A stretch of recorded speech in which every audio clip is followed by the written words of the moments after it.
Olha só, eu venho de Cafelândia, tenho 31 anos, um corpinho de 17. Lá na cidade de Cafelândia, que é uma cidade lá do lado de Cascavel, eu faço parte do nosso grupo de oração, e acontece lá na paróquia Nossa Senhora Consolata, e junto com a minha esposa, que está me acompanhando aqui, a Daniele, nós fazemos parte do Ministério da Pregação da Renovação Carismática da Diocese de Cascavel.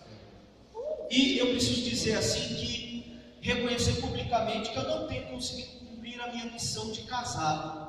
Deus me colocou na vida da Daniele por um motivo, eu fui descobrindo com o tempo. Ela é corintiana, e Jesus me colocou na vida dela para eu libertar ela do Corinthians.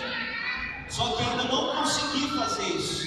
Eu preciso pedir perdão a Deus, porque até agora eu não consegui libertar ela das trevas do Corinthians. Mas eu a amo do mesmo jeito, está amarrado ainda. Olha só, gente, eu recebi com grande alegria este convite, mas eu fiz uma exigência. Eu falei, eu só vou pregar, eu só estarei com vocês se vocês selecionarem jovens especiais. Só estarei pregando nesse lugar, só pregarei se vocês selecionarem jovens que sonham. Jovens que sejam maduros o suficiente a ponto de terem sonhos na vida. E é sobre isso que nós queremos falar nesta noite.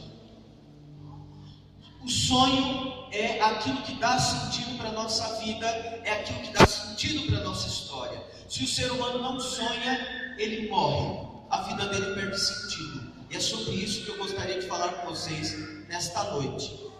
Eu trouxe um texto para partilhar, um tema que está em Gênesis capítulo 37, a partir do versículo de número 3. Eu gostaria que você prestasse atenção no texto, porque é o próprio Deus que vai nos falar neste momento. Diz assim: Jacó amava José mais do que todos os outros filhos, porque ele era o filho de sua velhice, e mandaram-lhe fazer uma túnica de várias cores. Seus irmãos, vendo que seu pai o preferia a eles, começaram a odiá-lo e não podiam mais tratá-lo com bons modos. Ora, José teve um sonho e o contou aos seus irmãos, que o detestaram ainda mais. José disse-lhe: ouvi o sonho que tive.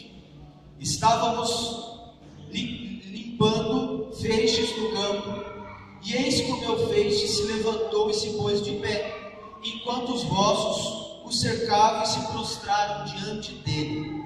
Seus irmãos disseram-lhe: querereis porventura reinar sobre nós e tornar-te nosso senhor? E odiaram-no ainda mais por causa de seus sonhos e de suas palavras. Palavra do Senhor. Palavra do Senhor, minha gente. Vamos dar uma salva de palmas aí para a palavra do Senhor.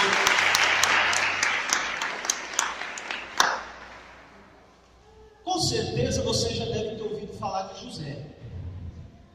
E se você não ouviu, provavelmente você deve ter assistido uma série que uma rede de televisão há pouco tempo passou, uma série falando sobre José do Egito. É esse tiozinho aí, ou esse jovem que nós estamos falando, que o texto está dizendo. Quem era José? José era filho de Jacó. Quem era Jacó? Jacó era filho de Isaac. Quem que era Isaac? Isaac foi o filho da promessa, foi o filho que Deus prometeu dar a Abraão e Sara.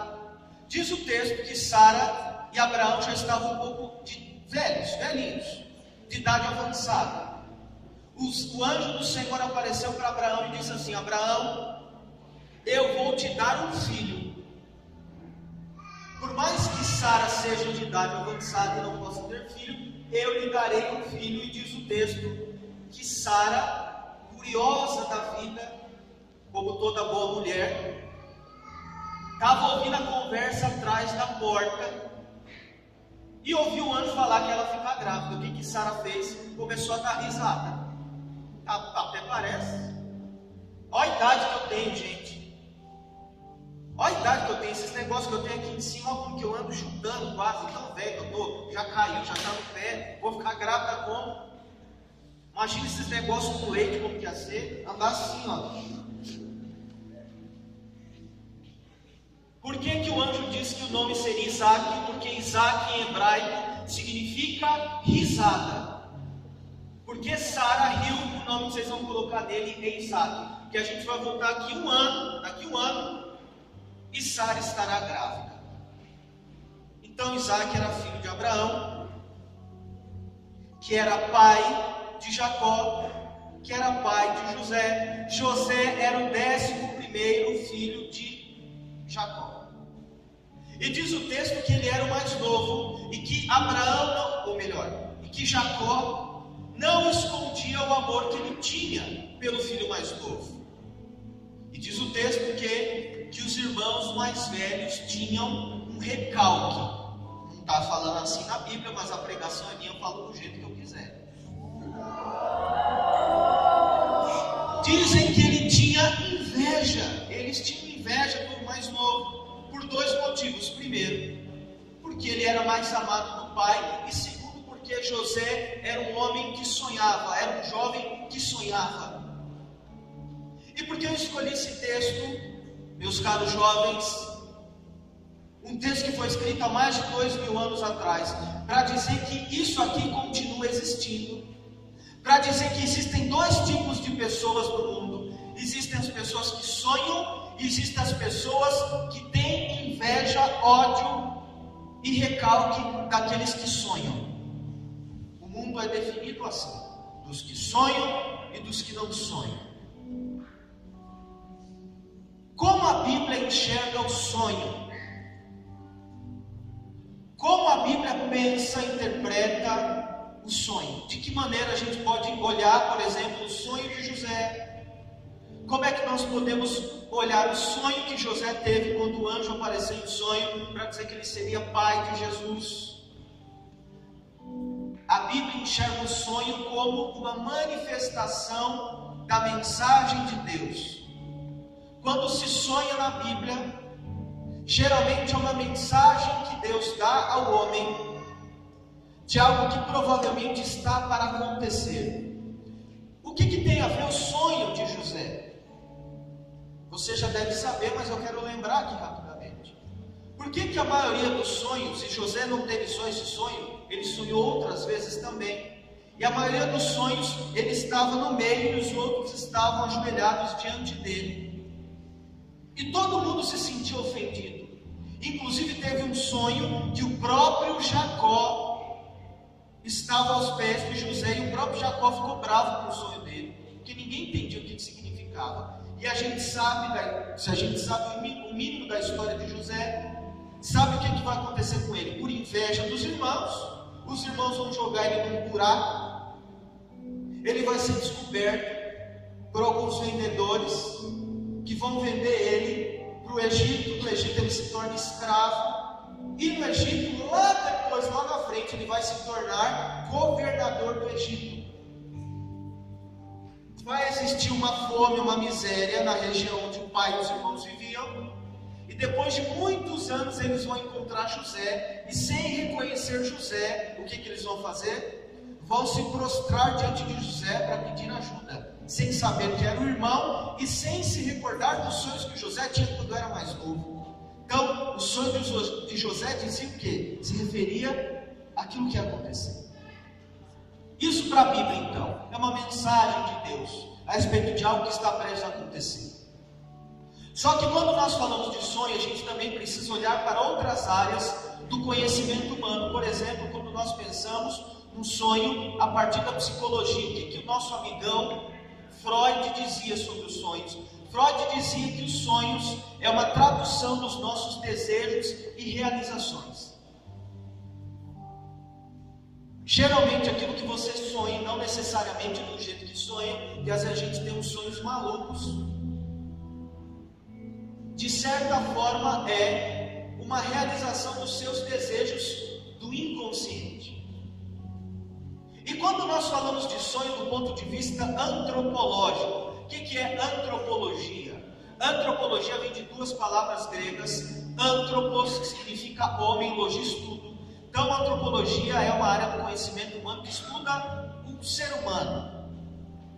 E o sonho para a antropologia é algo fundamental. Por quê? O sonho para o ser humano é o seu motor, é o que dá sentido para a sua vida, é o que dá força para ele viver e para ele existir. Por isso que o sonho é tão importante, porque sem sonho não existe vida. Olha uma frase de Monteiro Lobato, que a gente conhece por causa do Sítio do Pica-Pau Amarelo, aquela coisa toda. Ele tem uma frase muito interessante que ele falou sobre o sonho, que é a seguinte: tudo é loucura ou sonho no começo. Nada do que o homem fez no mundo teve início de outra maneira. Dependendo do nível do nosso sonho, ele pode ser categorizado por algumas pessoas como loucura. Assim como fez os irmãos de José. Tiveram ódio do sonho dele, tiveram inveja do sonho dele, porque não entendiam o coração daquele menino que sonhava. Sonho se confunde com loucura. Mas muitos que foram considerados loucos nos seus projetos foram seres humanos que entraram para a história e que mudaram a história do mundo porque tiveram sonhos que foram considerados loucura. Quando não se sonha, quando não sonhamos, nós achamos que o sonho do outro é loucura, é maluquice. Isso causa vários outros sentimentos que geralmente não são bons sentimentos. Você tem um sonho, sim ou não? Quem tem um sonho, levanta o braço, até apareceu pelo sovaco, lá em cima. Você tem um sonho? Que bom que você tem um sonho. Sabe por quê, jovem? Porque é Ele que vai dar sentido para a tua vida. Ele que vai dar sentido na hora que você um dia acordar meio desanimado e lembrar: eu tenho um sonho para alcançar. Eu tenho um sonho para conquistar. Sonho. Daí, falando de sonho, a gente precisa perguntar e precisa dizer: o que eu tenho feito para que os meus sonhos sejam alcançados? Porque tem isso também. Não basta só sonhar. É preciso correr atrás do sonho. Porque nada cai do céu. Nada cai do céu. E quando a gente olha a história das pessoas, a história bem sucedida das pessoas, seja em que área da vida for, a gente esquece de nos perguntarmos: como é que essa pessoa chegou onde ela chegou? Vai olhar a história do Steve Jobs, fundador da Apple. O sonho que ele tinha, para muitos era loucura. E hoje olhar a Apple, uma das maiores empresas do mundo, do jeito que ela é fácil, sem nos perguntarmos qual foi o caminho que ele trilhou até chegar aqui. Inclusive tem um filme do Steve Jobs na Netflix, se você quiser assistir lá com Ashton Kutcher, do papel do Steve Jobs. Filme sensacional, inspirador. Hoje nós falamos de Albert Einstein. Nossa, Albert Einstein, um dos maiores pensadores de todos os tempos. Dizem que quando foram fazer a autópsia em Albert Einstein, pegaram o cérebro dele assim, o cara que estava fazendo a autópsia e falou: cara, eu não acredito que eu estou segurando o cérebro de Albert Einstein. Só que se você olhar a história do grande físico Albert Einstein, você vai ver que na época de escola, ele era considerado fraco, mediano, talvez como você, como eu. Na minha época de ensino médio, minha gente, eu era fraco, eu era mediano. Eu ficava ali, ó, na risca, para não ficar de recuperação para tomar um pau da minha mãe. Aí eu não era um aluno brilhante, não. E olha o que Einstein virou. E a gente poderia dizer de vários outros. A gente podia falar de Jesus, por exemplo. O sonho de Jesus, o cristianismo, a igreja, o grande sonho de Jesus, a igreja.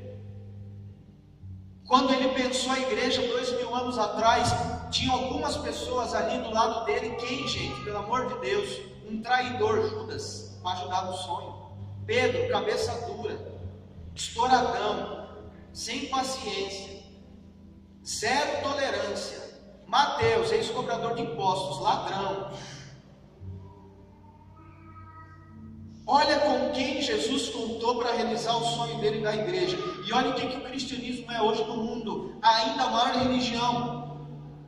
Começou com poucos, começou numa periferia, considerada seita pelo judaísmo, considerada um perigo para o Império Romano. E olha só o que a igreja venceu para ser o que ela é hoje. Todo sonho começou sendo visto por outros como uma loucura. E é um caminho que a gente precisa trilhar, meus queridos, se a gente quer ver os nossos sonhos sendo realizados. Que eu preciso dizer uma coisa para você: o Deus que te criou, o Deus que me criou, é o Deus que sonha mais do que nós sonhamos a respeito da nossa própria vida. Sabia disso? Por que a gente reza no Pai Nosso? Seja feita a vossa vontade, assim na terra como no céu. Porque Deus é aquele que quer algo para a nossa vida muito mais do que nós queremos. Deus tem um plano tão grande para a nossa vida que nem nós mesmos temos consciência disso. Já parou para pensar? Deus nos criou para sonhar. E a gente precisa fazer essa pergunta, refletir isso. Por que Deus criou o ser humano e fez o homem, e deu ao homem a possibilidade, a habilidade de sonhar? Tem um motivo. Há um motivo. Por que Deus deu essa graça ao ser humano de poder sonhar, de poder viajar, às vezes acordado? Quantas vezes você já fez isso? Eu faço isso sempre. Eu estou na sala da minha casa, preparando aula, preparando uma pregação, e eu paro e começo a olhar para o nada, a divagar, a ir longe, a sonhar, a imaginar o que pode ser da minha vida, o que pode ser do meu casamento, o que pode ser do meu ministério enquanto pregador. Por que Deus colocou isso no coração do homem? Porque aquilo que Deus preparou para nós é muito mais do que aquilo que nós sonhamos. Você sabe o que Deus preparou para você e para mim? Se chama vida eterna, se chama eternidade, se chama céu. Esse precisa ser o nosso primeiro sonho e principal sonho, enquanto jovem católico, enquanto jovem cristão. Você precisa sonhar com a eternidade. Você precisa sonhar em querer estar ao lado de Deus para sempre. Esse é o nosso maior sonho enquanto seres humanos, querer estar ao lado do Pai na eternidade, estar ao lado daqueles que nós perdemos. O irmão falava da tia que perdeu ontem. Sonhar com a eternidade é sonhar em reencontrar e viver para sempre com aqueles que nós perdemos. Que nós demos um tchau, mas não um tchau definitivo, não um tchau permanente, mas apenas um até logo, porque o nosso sonho é estar ao lado de Deus na eternidade. Você já parou para pensar como vai ser louco o dia que você chegar a encontrar Jesus e poder abraçar, e poder dar um beijo naquele barbudo lindo e maravilhoso? Já parou para pensar em encontrar Nossa Senhora, cara? É você que é a minha mãe, é você que orava por mim, é você que intercedia. Mano, você, São Francisco de Assis, que muito louco, velho. Não estou acreditando, vamos jogar uma bola, São Francisco. Sonhar com a eternidade, esse é o nosso maior sonho. Agora, pensando no ponto de vista aqui, no plano da igreja que caminha ainda, que luta por isso. Quais são os passos que eu preciso para que os meus sonhos se tornem realidade? 4 passos. O primeiro passo é criar um planejamento. Eu preciso ter um plano. Não adianta só sonhar, eu preciso ter um plano com começo, meio e fim. e fazer a seguinte pergunta: o que eu preciso fazer para chegar até este sonho que eu tenho? O que eu preciso fazer? É que nem conta uma historinha que é a seguinte: diz que havia um padre, e o sonho deste padre era criar uma igreja, construir uma igreja, a mais bonita para o povo, para acolher o povo da cidadezinha dele. E ele sempre rezava e dizia assim: Senhor, eu tenho um sonho, e o meu sonho é construir uma grande igreja, uma igreja bonita para acolher o seu povo. Por isso, Senhor, para que esse sonho se torne realidade, eu gostaria de ganhar na Mega Sena. Enquanto as pessoas querem ganhar na Mega Sena, querem ficar milionárias, Senhor, para comprarem carros, casas e viajar, eu quero ganhar na Mega Sena para construir a igreja mais bonita para o teu povo. E ele rezava isso sempre, rezava. Até que um dia ele ficou bravo, acordou de madrugada, se colocou de joelho no quarto dele e falou: Senhor, eu quero falar um negócio sério aqui. O meu pedido não é um pedido para mim, é para o teu povo. Não é um pedido egoísta, Senhor. O que custa o Senhor me atender? Por que eu não posso ganhar na Mega Sena? Por que? E brigou, até que ele começou a ouvir um barulho, trombetas, vento. O teto começou a tremer. Ele olhou para cima assustado e viu que o teto começou a se abrir e uma luz entrou no quarto dele naquela madrugada, e uma voz veio do céu e disse o seguinte: meu querido filho, o teu sonho é o meu sonho. Eu quero muito que você construa esta igreja para acolher os meus filhos, e eu sei que o teu desejo é sincero, mas me ajude a te ajudar. Eu quero que você ganhe na Mega Sena, então por favor, faça a gentileza de comprar um bilhete pelo menos. Às vezes nós temos sonhos, só que a gente não corre atrás, a gente não tem atitudes concretas. A gente reza, a gente pede, a gente sonha, mas o que você está fazendo para alcançar o teu sonho? Eu vou partilhar com vocês um sonho que me persegue há muitos anos. E minha esposa é uma que sabe disso. Nós nos casamos, fizemos um ano de casados agora em abril. Alguns devem conhecer minha história, vou falar muito rapidamente. Eu morava em São Paulo e ela em Cruzeiro do Oeste. Nos conhecemos num acampamento em Cruzeiro do Oeste em 2012, em que eu vim pregar. E começamos um relacionamento à distância. Namoramos 2 anos e meio à distância. Eu vim embora. Quando eu vim embora, tinha pouco tempo que eu tinha me formado. Eu sou professor de filosofia, tenho formação licenciatura em filosofia. E o meu sonho era continuar os estudos. Eu tinha um sonho de fazer mestrado. Esse é o meu 2º ano aqui, no final do ano. Fazem 2 anos que eu estou aqui. E com aquilo no meu coração, e ela falando: calma, amor, faz a tua parte, mas calma. Sabe, uma vontade de estudar, uma vontade de melhorar, não só para mim, mas pelos irmãos, pela pregação. E acompanhando um monte como que é o nome daquele negócio lá? De sair de tal e tal, para tentar me inscrever, para fazer alguma coisa. Enquanto isso não estava acontecendo, me matriculei e consegui passar em pedagogia na UEM em 5º lugar. Estou fazendo pedagogia agora. Não bastasse isso, me matriculei em 2 pós-graduações. Uma em Ciências da Religião, outra em História e Cultura Africana. Graças a Deus estou terminando as 2. E aí, há 3 semanas atrás, surgiu a oportunidade de fazer uma entrevista para o mestrado em Filosofia na UniOeste. Paguei lá os 30 contos da inscrição e falei: amor, eu vou, em Toledo, 1 hora da minha casa. Falei: eu vou. Quero nem saber depois se eu passar, o que eu vou fazer, eu vou. Aí eu e minha esposa, uma grande apoiadora dos meus sonhos, grande incentivadora dos meus sonhos. Vamos lá para Toledo.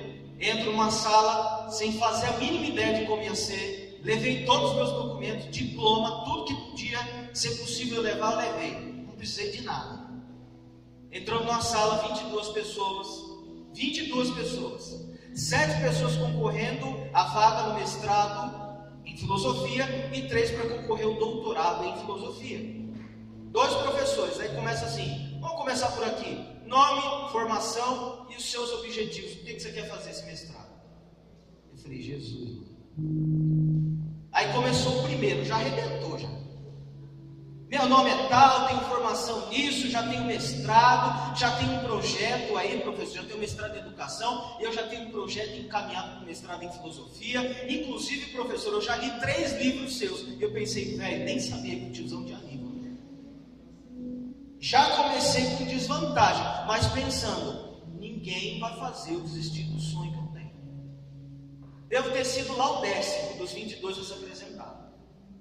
Falei meu nome, falei minha formação e falei por que eu queria estar lá. E aí eu fui pensando, ouvindo as pessoas falando, né? Falei, o que adianta as pessoas terem tantos projetos se elas não têm tempo?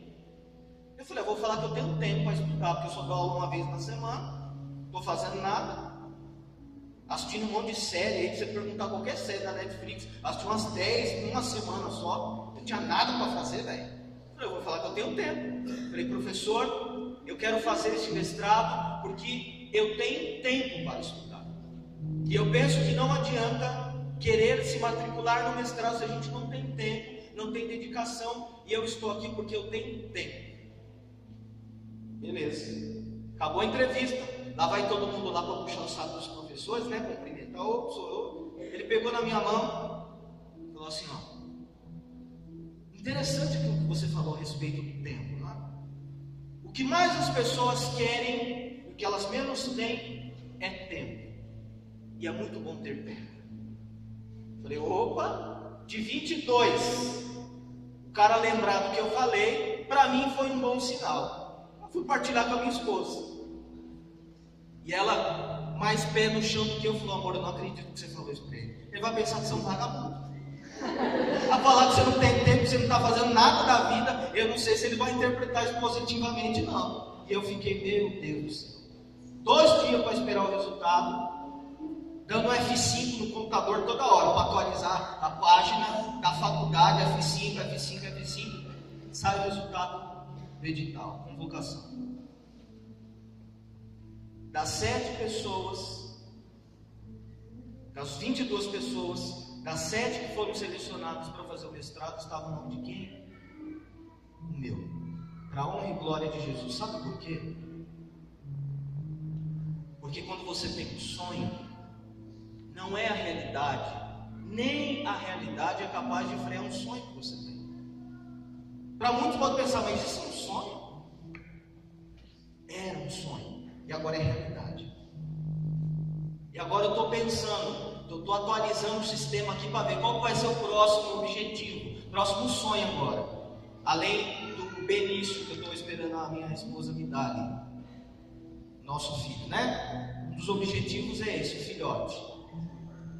Mas está na mão de Deus.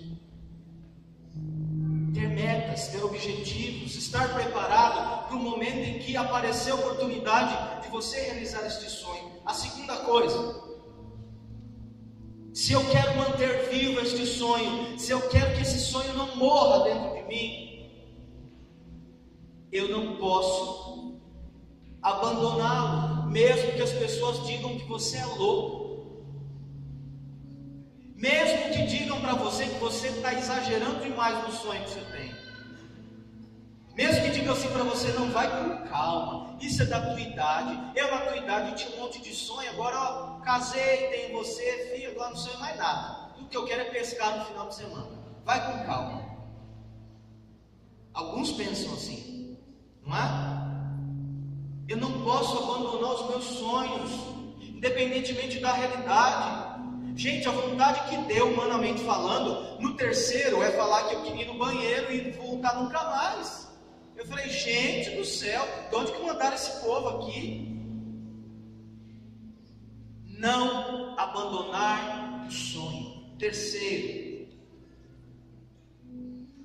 nem sempre eu posso partilhar o sonho que eu tenho com todo mundo. O meu casamento foi a realização de um sonho, da minha esposa e meu. noção do que é namorar 2 anos e meio à distância, com os amigos de ambos os lados, falando, vai com calma, vai devagar. Você não sabe o que é sonhar em casar com alguém que você acredita que Deus mandou, que a providência mandou, com os amigos falando assim, cara, pelo amor de Deus, ó a vida profissional que você tem, seus amigos estão aqui em São Paulo, você é louco, tem mulher em tudo quanto é lugar, mulher é tudo igual. Vai embora não, você é louco, não faz isso da tua vida, você é um suicídio profissional. Isso se der certo. No Natal eu recebi uma carta, eu acho que não tem problema falar aqui, não vou citar o nome dele, mas ele vai saber que é. Eu recebi uma carta de um amigo da Dani, e na carta, a carta era mais ou menos assim, eu estou aqui para dizer, para confessar um pecado, eu nunca acreditei que você casaria com ela. Na minha cabeça, você só queria se divertir, depois ia dar qualquer desculpa e não ia levar isso à frente. Eu estou aqui para dizer que eu admiro o que você fez, porque talvez eu não teria coragem de fazer o que você fez. E aí o que a gente começou a fazer lá? A parar de contar da nossa vida para os outros. E porque a gente tinha um relacionamento à distância, a gente sempre fazia declarações, porque no Facebook, nas redes sociais, porque era uma forma de manter acesa a chama do nosso amor. A gente se viu uma vez por mês e olhe lá. Daí as pessoas diziam assim, não sei não, hein, esse negócio aí, sei lá, se vai dar certo e tal, e tudo mais. Por quê? As pessoas, é claro, não condenam ninguém, mas as pessoas não são obrigadas a entender o que é um sonho. E o quanto mundos e fundos podem ser movidos para que a gente alcance um sonho. Por isso, gente, dica, se você tem um sonho, seleciona muito bem as pessoas que você vai falar sobre o seu sonho, porque vai ter gente que vai ter a mesma postura que José teve, que tiveram com José, vão ter inveja de você, vão te odiar, vão ter recalque. Você tem um sonho, querido, guarda no teu coração e partilha com quem de fato se preocupa e ama você. Amém? Quarto e último passo, e é o mais importante, sem esse daqui, nenhum sonho se torna realidade. Sem esse passo aqui, você pode sonhar muito. Se você não segue isso daqui, você pode ter os maiores sonhos do mundo. E sabe qual que é? Eu preciso submeter os meus sonhos à vontade de Deus. Eu preciso orar pelos meus sonhos. Preciso colocar os meus joelhinhos ali no chão, talvez chorar, talvez reclamar, mas dizer, Senhor, eu tenho um sonho, em teu nome eu quero alcançar esse sonho. Senhor, que o meu sonho seja o teu sonho, que o meu sonho esteja configurado, esteja de acordo com a sua vontade. É preciso sonhar, é preciso orar. Sonho e oração caminham juntos. Sonho mais oração é igual à realização dos sonhos, de acordo com o tempo e a vontade de Deus. Você crê nisso, jovem? Sim ou não? Você acredita que Deus sabe dos teus sonhos? Sim ou não? E talvez os sonhos que você tem seja ver a sua família restaurada. Talvez o sonho que você tem seja ver um amigo largando as drogas. Talvez o sonho que você tem seja de pregar, que inclusive foi um sonho meu. Hoje eu tenho 31 anos, eu comecei a pregar com 15 anos, que eu tinha um sonho de pregar, de viajar para falar de Deus, de levar a palavra onde fosse. Sonho. Sonhe, querido. Sonhe. E não desista deles. Amém? Queria convidar você a ficar em pé para a gente encerrar, orando, é claro.